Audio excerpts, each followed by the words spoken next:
Personne ne nous ignore, crions plus fort. Pour que personne ne nous ignore, crions plus fort. Pour que personne ne nous ignore, crions plus fort. Pour que personne ne nous ignore, crions plus fort. Pour que personne ne nous ignore, crions plus fort. Pour que personne ne nous ignore, crions plus fort. Pour que personne ne nous ignore, savoir que suite à la manifestation historique du 22 dernier, les associations étudiantes de la classe se sont réunies en fin de semaine en congrès afin d'une part évidemment de faire le bilan de la grève générale illimitée étudiante qui dure maintenant, vous le savez, depuis près de 6 semaines au Québec. C'était donc l'occasion de faire le bilan de cette grève-là, mais aussi de faire le bilan de la manifestation du 22 mars dernier, manifestation qui, selon nos recherches, on peut maintenant la qualifier de plus grande manifestation de l'histoire du pays. Une manifestation qui a surpris tout le monde par son ampleur et qui a fait réaliser, je crois, aux étudiants et aux étudiantes du Québec le potentiel mobilisateur de leur mouvement. La question qui a donc occupé l'essentiel de nos discussions en fin de semaine était comment, après une telle démonstration de force, comment après une mobilisation historique peut-on aller plus loin? Comment passer à l'étape suivante? Quelle est cette étape suivante-là de la lutte étudiante contre la hausse des fonctionnalités au Québec? Il y a deux réponses qui ont été amenées au Congrès en fin de semaine. La première, c'est évidemment de passer à l'étape suivante en termes de moyens de pression, en termes de moyens d'action, c'est-à-dire évidemment multiplier les actions de perturbation. À partir d'aujourd'hui, les actions étudiantes, les manifestations, les actions de perturbation économique vont se multiplier. Il va y en avoir même à partir d'aujourd'hui plusieurs par jour. Seulement cette semaine, lundi, aujourd'hui, vous voyez le début d'une occupation permanente de la place Laurentienne ici à l'Université de Montréal. Manifestation qui part également à 11h dans quelques minutes à partir du métro Sauvé. 17h30, action de perturbation qui va démarrer à partir du métro Papineau. Mercredi à 9h, manifestation, action dont le départ va être devant le cégep de Maisonneuve à Montréal. Jeudi 7h, manifestation, action contre la marchandisation de l'éducation. Le départ va se faire juste ici devant le pavillon. Jean-Briand, la même journée à midi, organisation d'une grande mascarade festive étudiante, donc une grande manifestation masquée pour dénoncer justement les cas qui voulaient s'entendre que la Ville de Montréal légiférerait bientôt pour interdire le port de masque dans la manifestation. On attend donc plusieurs centaines de personnes vêtues de masques colorés, festifs, pour tourner un peu en dérision cette tentative-là de faire un lien direct de causalité entre le fait de se masquer lors d'une manifestation et d'avoir l'intention de poser des actes criminels. Donc, première réponse à la question de comment aller plus loin, c'est donc une manifestation, une multiplication des actions. Ça, c'est le menu, disons, pour cette semaine, mais à partir de maintenant, à chaque semaine, on va vous annoncer les actions qui vont se dérouler à chaque jour.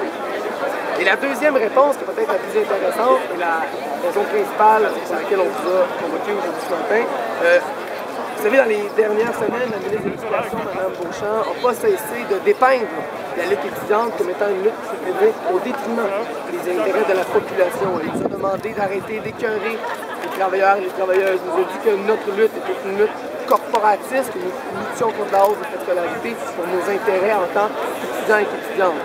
La décision qu'a pris le Congrès en fin de semaine est de faire mentir Mme Beauchamp sur cette question-là. Comment les libéraux peuvent-ils oser prétendre défendre les intérêts de la majorité de la population, alors que depuis leur entrée en mandat il y a quelques années, ils ont multiplié les attaques, pas seulement à l'éducation, mais à l'ensemble du service public. Comment peuvent-ils oser prétendre les travailleurs et les travailleuses, alors que dans l'ensemble des conflits syndicaux qui ont eu dans les dernières années, les libéraux, systématiquement, sont rangés du côté patronal. C'est sûr qu'à partir de maintenant, le mouvement étudiant a décidé d'élargir significativement son mouvement de grève, non seulement pour contester la hausse des scolarités, mais pour adresser le contexte général dans lequel se situe cette hausse des scolarités. Un contexte de tarification, de privatisation des services publics, un contexte d'attaque aux droits des travailleurs et des travailleuses. Alors je vous annonce donc que, premièrement, samedi prochain, des milliers de grévistes se déplaceront à Alma dans le cadre d'une manifestation de solidarité avec les localités de l'usine de Rio Tinto à Alma, une manifestation qui est déjà prévue. Nous allons nous y joindre par milliers. Notre congrès d'ailleurs se tiendra à Alma, aussi en solidarité avec cette cause-là. Donc, notre premier événement de solidarité, samedi 31 mars, donc participation à la manifestation internationale de Suite à ça, le 9 avril prochain, nous annonçons la tenue d'un grand forum populaire qui va se tenir à Montréal afin justement de discuter avec l'ensemble de la population, avec l'ensemble des organisations de la société civile de comment élargir les perspectives politiques de la lutte étudiante actuelle. Dans les dernières semaines, on a entendu plusieurs organisations, on a entendu des artistes appeler à un printemps québécois, appeler à une mobilisation générale des travailleurs et des travailleuses qui vont tester de manière générale la direction que prend le Québec dans les dernières années. Le mouvement étudiant a décidé de répondre à cet appel-là et le 9 avril sera justement pour nous le moment privilégié pour semer les graines de cette contestation-là, qui est une contestation beaucoup plus large que la simple question de la hausse des frais scolaires.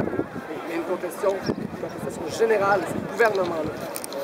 Après une manifestation historique de près d'1/4 million de personnes devant ce qui semble être le plus grand soulèvement populaire pratiquement de l'histoire du Québec, devant un gouvernement qui, depuis des années, bat tous les records de taux d'insatisfaction, pour nous, les conditions sont réunies pour, en effet, parler d'un printemps québécois.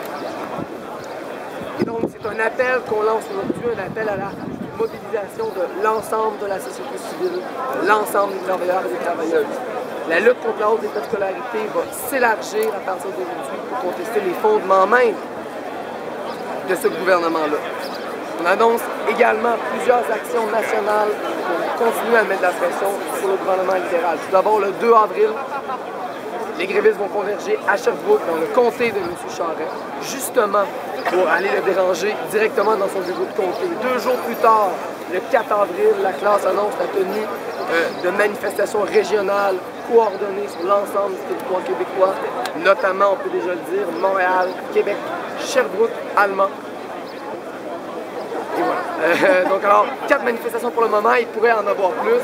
Bref, pour résumer, le message qu'on lance aujourd'hui, c'est que ce gouvernement-là ne peut plus prétendre, ce gouvernement-là ne peut plus prétendre qu'il travaille pour les intérêts de la majorité.